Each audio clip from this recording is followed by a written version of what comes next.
मला विचारतो तर आज अलॉटमेंट लिस्ट लागणार आहे बरोबर. मित्रांनो मी सुरेश निमकर तुमचं स्वागत करते. आजच्या व्हिडिओमध्ये आपण डिस्कस करणार आहे फर्स्ट अलॉटमेंट टाइम, सेकंड आपण अलॉटमेंट कसं चेक करायचं आणि थर्ड मी तुम्हाला अलॉटमेंटला घेऊन काही महत्त्वाच्या टिप्स देणार आहे, त्या खूप जास्त महत्त्वाच्या आहे. या व्हिडिओला जास्तीत जास्त शेअर करा, लाईक करा. काही कन्फ्युजन असेल तर कमेंट्स बॉक्समध्ये विचारा, मी as soon as possible revert करेन आणि चॅनलला सबस्क्राईब करणं विसरू नका.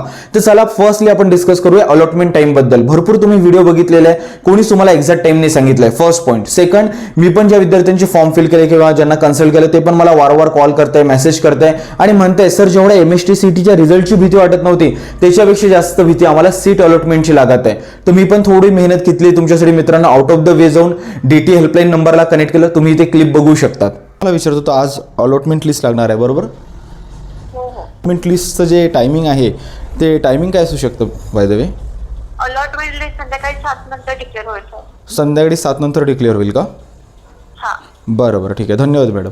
क्लिपमध्ये क्लिअरली मेन्शन केलेलं आहे की 7 PM नंतर अलॉटमेंट लिस्ट डिक्लेअर होईल. खरं सांगायचं झालं तर MSTCTचा ट्रॅक रेकॉर्ड नेहमी राहिला आहे की 6 नंतर ही लिस्ट डिक्लेअर होतं. कधी 8 वाजता, कधी 9 वाजता, कधी कधी लेट नाईट पण डिक्लेअर होऊ शकतं. तर तुम्ही अलॉटमेंट टाइमला घेऊन खूप जास्त ताण घेऊ नका. मी तुम्हाला फक्त माझा पर्सनल एक्सपिरियन्स सजेस्ट करेल जो लाईफ टाईम यूज करा तुम्ही. तो म्हणजे मी कोणताही महत्त्वाचा रिझल्ट असेल तर जेवण वगैरे चांगलं करून घेतो, कारण रिझल्ट जर आपल्या मनासारखा नाही लागला तर लाजेर खातीर जेवण तरी करावं लागेल ना.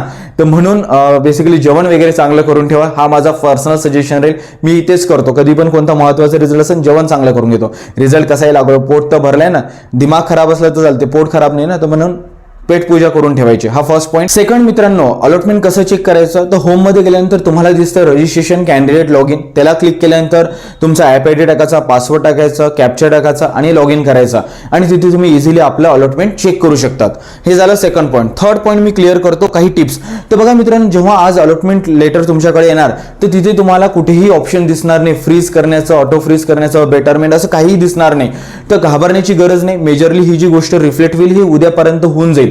तर म्हणून असं नाही सर मला बेटरमेंट दिसत नाही, सर मला तर काही ऑप्शनच दिसत नाही सेल्फ फ्रीज वगैरे तुम्ही तर सांगितलं होतं, तर पॅनिक होण्याची गरज नाही मित्रांनो. मेजरली उद्यापर्यंत ते रिफ्लेक्ट होऊन जाईल. आज काहीच नाही करायचं. अलॉटमेंट जसं मिळालं फर्स्ट काम करायचं त्या कॉलेजबद्दल व्यवस्थित माहिती काढायची. होत असेल तर त्या कॉलेजला जाऊन व्हिजिट करून यायचं, सो दॅट तिथलं कॅम्पस कसं आहे, हॉस्टेल अवेलेबिलिटी आहे की नाही, गावाच्या बाहेर तर नाही जास्त दूर, तिथले जे स्टुडंट्स भेटतात सिनियर्स त्यांच्याशी इंटरॅक्ट करायचं. हा फर्स्ट काम करू शकता.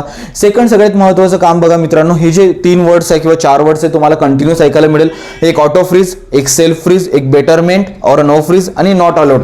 1 बाय 1 मी तुम्हाला एक्सप्लेन करून सांगतो व्हाईट बोर्डच्या हेल्पने. ऑटो फ्रीज काय असतं, ज्या स्टुडंटनी फर्स्ट ऑप्शन टाकलेलं आहे, फॉर एक्झाम्पल COP CS आणि हे जर त्याला ऑप्शन मिळालं तर हे ऑटो फ्रीज होऊन जातं, म्हणजे डायरेक्टली ब्लॉक होऊन जातं. याला चेंज नाही करू शकत आणि तिथे जाऊन तुम्हाला जो दिलेला टाइम आहे 16 ते 18 ऑगस्ट अप्रॉक्सिमेटली त्या टाइममध्ये जाऊन तुम्हाला ऍडमिशन डॉक्युमेंट्स वगैरे सबमिट करावं लागेल. हे ऑटो फ्रीज.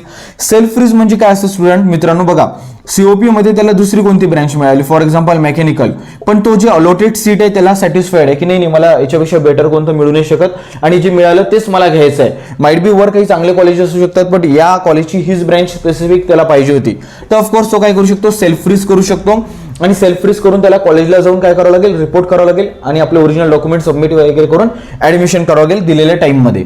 आणि थर्ड एक सगळ्यात महत्त्वाचा ऑप्शन आहे तो म्हणजे बेटरमेंट.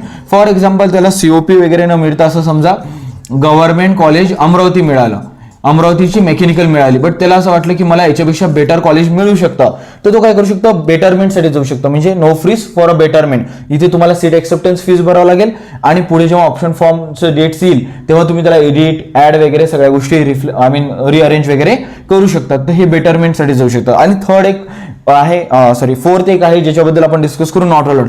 असे पण काही स्टुडंट्स राहील की ज्यांना कॉलेजेस अलॉट नाही झाले तर त्यांनी घाबरण्याची गरज नाही. असतात 95% सुद्धा पर्सेंटाईल असतो, बट कॉलेज अलॉट नाही झालं राहते जस्ट बिकॉज ऑफ ऑप्शन फॉर्मची लिस्ट व्यवस्थित नाही बनवली राहत. तर जर नाही पण मिळालं असेल तर घाबरण्याची गरज नाही मित्रांनो. आपण सीट मॅट्रिक्स बद्दल व्यवस्थित येणाऱ्या व्हिडिओजमध्ये डिस्कस करू आणि सेकंड ऑप्शन फॉर्म कसा भरायचा त्याच्याबद्दलच्या पण मी टिप्स अँड ट्रिक्स देईल. नाही मिळालं असेल काही नाही, चिल करायचं, आराम करायचा, 2-3 दिवस वगैरे बाकीची कामं करायची. आलं लक्षात.